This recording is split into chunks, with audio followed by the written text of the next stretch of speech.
Every action sends a ripple through time, creating a wave of consequences that no one can truly escape. We trace these ripples to find where the storm began and how it ends for those involved. Click subscribe now to follow the journey and see the final result.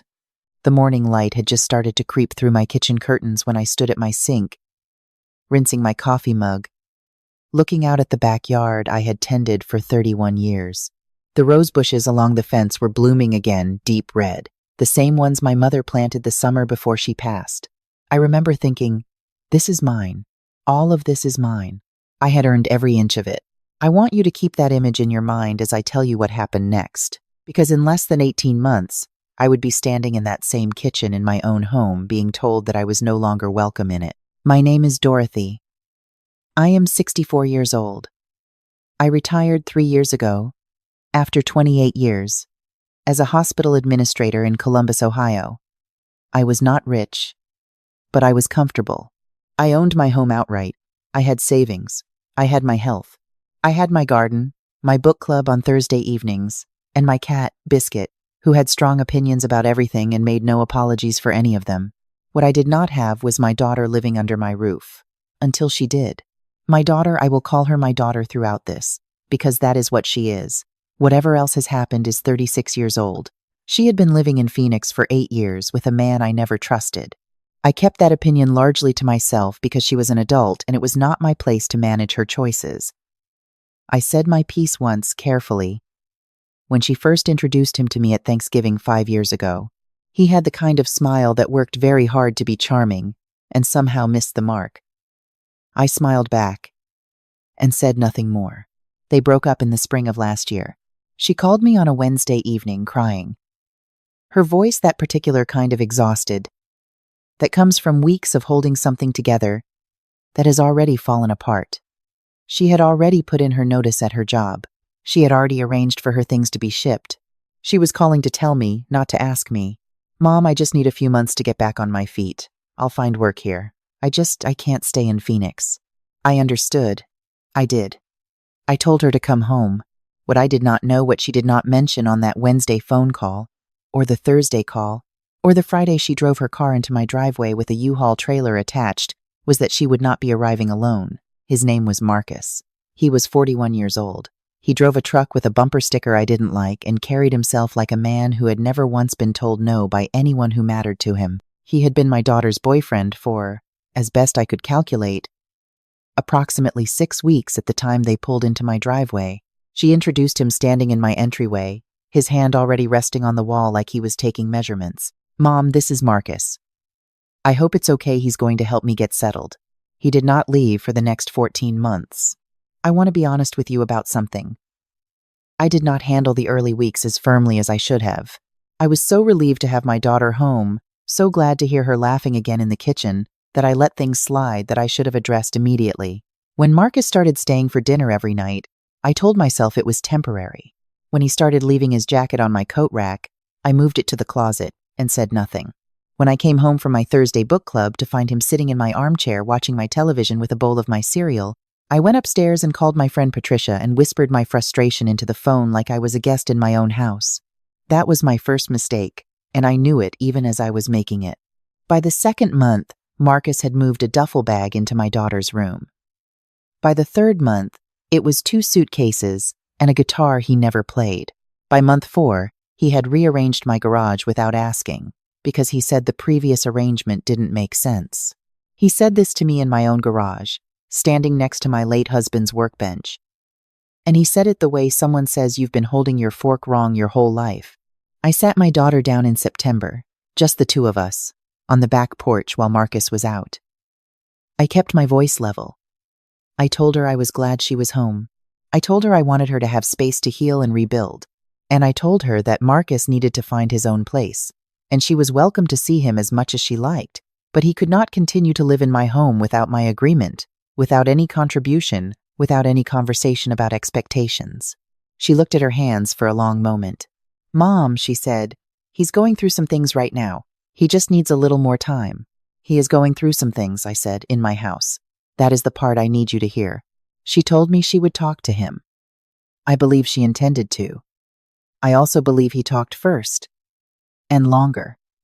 And she came away from that conversation having agreed to something I was not a party to. Nothing changed.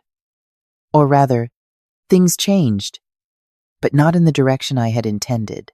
Marcus began acting less like a guest who had overstayed and more like a co-owner who had been unfairly kept off the deed. He started commenting on my cooking, not rudely, at first little suggestions, small redirections. You know, Dorothy, if you add the onions later, they hold up better. He called me Dorothy from the beginning. Never Mrs. anything, never ma'am, just Dorothy, the way you address someone who works for you. He started taking calls in the kitchen, long, loud calls while I was trying to read in the adjoining sitting room. When I mentioned gently that I needed some quiet in the evenings, he nodded with great patience and said, of course, and then did the same thing the following night. He had opinions about Biscuit. He was allergic, he informed me. And could I keep the cat in my bedroom? I told him I could not, as it was my home, and Biscuit had lived in it for 9 years before his arrival. He gave me a long look that I was not supposed to interpret as threatening, and went to say something to my daughter instead. The following week, Biscuit's food bowl disappeared from its corner in the kitchen. I found it in the laundry room. I moved it back. I did not say anything, but I moved it back every single time. October passed. Then November. My daughter had found part-time work at a dental office, which I was glad for. But Marcus remained unemployed in any formal sense, doing odd jobs he described in vague terms, and occasionally receiving money through his phone that he never explained. He was home almost every day. My home, all day. I started going to the library more than I needed to. I started lingering at the grocery store. I started finding reasons to visit Patricia or drive to the garden center just to be somewhere that felt uncontested. One afternoon, I sat in my car in my own driveway for 20 minutes before I felt ready to go inside. And that was the moment I understood clearly how far things had gone in the wrong direction. I began to document. I am a retired hospital administrator. Documentation is how I think. I kept a notebook, a plain green notebook I bought specifically for this purpose, and I wrote down dates, incidents, things said and done. Not from a place of malice, from a place of knowing that I would eventually need to be clear-eyed about what had been happening, and that my memory, left alone, would find ways to soften it. The notebook filled faster than I expected. December brought the holidays and a temporary ceasefire of sorts. My daughter cooked with me, and for a few evenings it almost felt normal. Marcus was on his best behavior when my son-in-law's family visited, charming, helpful, that too-wide smile working overtime. I watched him work the room and understood something I hadn't fully articulated before. He was not careless. He was deliberate. The moments of disrespect were not accidents of poor manners. They were a slow, patient campaign. In January, I came home from my annual cardiology appointment to find that the sitting room had been rearranged. The armchair my late husband had read in every evening of our marriage had been moved to the corner and replaced as the focal point of the room, with a large gaming chair that belonged to Marcus. I stood in the doorway of my own sitting room for a long moment. Then I walked upstairs, sat on the edge of my bed, and called a lawyer. Her name was Renee, and she had been recommended to me by Patricia, who had used her in a landlord-tenant matter some years before. I explained my situation. She asked several questions. She told me that regardless of whether Marcus paid rent, after a certain period of cohabitation, he could have rights as a tenant, and removal could require formal process. She advised me to act deliberately, and soon. She helped me draft a notice to vacate, 30 days for Marcus specifically. I also drafted a separate private letter to my daughter that I did not send yet. I kept it in the green notebook. It said everything I had been holding for 14 months.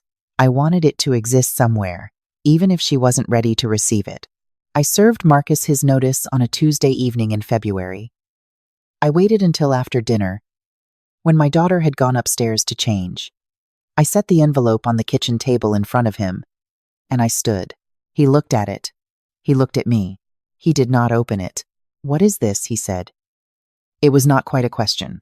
"It is a formal notice," I said, "that you have 30 days to vacate this property. My daughter is welcome to stay as long as she needs." You are not a member of this family and you are not on any lease. And this is my house. He laughed.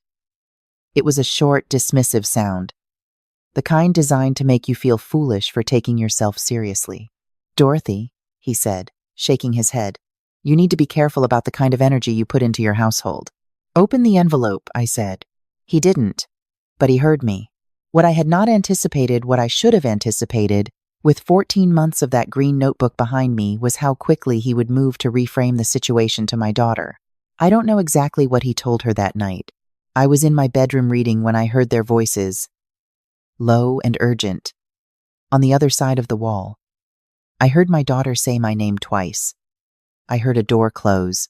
In the morning, she came to breakfast with the particular careful expression of someone who has been coached on what to say. Mom, she said, sitting down across from me, Marcus feels like you ambushed him. He thinks you two should have talked first. I did talk first, I said. I talked to you in September. I talked to you in November. The talking is finished. She was quiet for a moment. Then, he said if you force this, he'll have no choice but to tell you some things about the financial situation you might not want to hear. I set down my coffee cup very carefully. What financial situation? I said. What came out over the next several days in pieces, because my daughter could not bring herself to say it all at once, was this. Marcus had persuaded her, in the weeks before they moved in, that the arrangement would work best if she managed some of the logistics. He had suggested that since she had access to a joint account she and I had held since she was in college, an account I had kept active for emergencies, that still held a not insignificant sum, it would be simpler for her to draw from it occasionally for household expenses. He had a list of what qualified as household expenses that was, to put it plainly, generous. Over 14 months, $41,000 had left that account. I want you to sit with that number for a moment, because I had to. $41,000. Not all at once. In amounts that each looked, individually, almost reasonable if you weren't paying attention. I had not been paying attention because the account existed for my daughter, because I trusted her, and because I had not imagined that trust would be used as a tool against me. I did not cry at the kitchen table. I am not telling you this to seem strong. I am telling you because I had already done my crying months earlier in small private increments, in my car and in the shower, and in the garden. And what I felt at the kitchen table was something quieter and colder and more clarifying than grief. I called Renee that afternoon. I also called my bank. The joint account was closed by end of business that day. I also, on Renee's advice, had the locks on my home rekeyed. I did this while both my daughter and Marcus were out, and I left a new key on my daughter's pillow with a note that said, "This key is for you." There is no key for Marcus. His 30 days began February 14th. I love you. I did not leave a note for Marcus. He came home first, around 7 in the evening. I was in the kitchen making dinner when I heard his key fail in the lock. I heard it several more times. I heard him walk to the back door, also rekeyed. I turned my burner down and waited. He rang the doorbell. I took my time answering. When I opened the door, he was standing on my porch with an expression I had not seen on him before. The performance of patience was gone. He looked at me the way people look at someone who has just revealed they have been holding more cards than expected. "My key isn't working," he said. "I know," I said. "Dorothy, the locks were changed today. You are welcome to retrieve your belongings during reasonable hours with my daughter present. You have until the 15th of March. You can't just—" "I can," I said. "I have. Good night." I closed the door. He knocked again. I did not answer. He called my daughter. I could hear his voice outside, and she came downstairs looking frightened. And I sat her down and told her, as calmly as I was able, what the account showed, what Renee had said, and what was going to happen going forward. I showed her the statements. I watched her face change as she read them. "Mom," she said very quietly, "I didn't know it was that much." "I know," I said. And I believed her. I still do. I believe she let herself not look too closely, because looking would have required her to choose, and she had not been ready to choose. She was ready now. She went outside to speak to Marcus. The conversation was not brief. I stayed in the kitchen. I fed Biscuit his dinner. I finished making my own, Marcus did not sleep in my house that night. He sent me 2 text messages over the following week, both of which I forwarded to Renee without responding. He came twice with my daughter to collect his things, and both times I sat in the sitting room reading my husband's armchair back in its proper place, and did not engage beyond a polite acknowledgement of his presence. On the last day of his 30-day notice, he was gone. My daughter stayed for 3 more months. Those months were not simple, and I will not pretend they were. There was grief between us, and awkwardness, and several conversations that required more honesty than either of us found comfortable. But we had them. That is what I am most grateful for, that we had them, instead of letting the silence calcify into something permanent. She found a job, a real one, with benefits and a future. She found an apartment 20 minutes from my house. She moved out on a Sunday morning in June, and I helped her carry boxes, and we had lunch together after at the diner on Maple Street. And she reached across the table and took my hand. "Mom," she said. "I'm sorry." "I know you are," I said. "I should have chosen you." I squeezed her hand. "You did," I said. "Eventually. That's what I'll remember. Here's what I want you to take from this, if you take nothing else." I made it easy for too long. I told myself I was being patient, being kind, being a good mother, but kindness that costs you your home, your savings, and your sense of safety in your own space is not kindness. It is erasure by degrees, and it happens slowly enough that each individual moment seems manageable right up until the morning. You realize you have been sleeping lightly for a year because something in your body does not feel safe where you live. Set terms at the beginning. Write them down. Have them signed if necessary. Not because your children are your enemies, but because clarity is a form of love, and ambiguity is where people like Marcus make their homes. If someone in your life has made you feel like a guest in your own house, I want you to know that what you are feeling is not paranoia, and it is not ingratitude. It is accurate, and you are allowed to act on it. My daughter came for dinner last Sunday. She brought wine and a plant for the kitchen windowsill. We sat on the back porch after dinner and listened to the evening, and the roses along the fence were starting to come in again, and Biscuit sat between us on the step, like a small judge who had rendered his verdict and found the evening acceptable. I have my home back, every room of it. Every quiet evening, every morning at my kitchen window, every inch I earned. No one will take that from me again.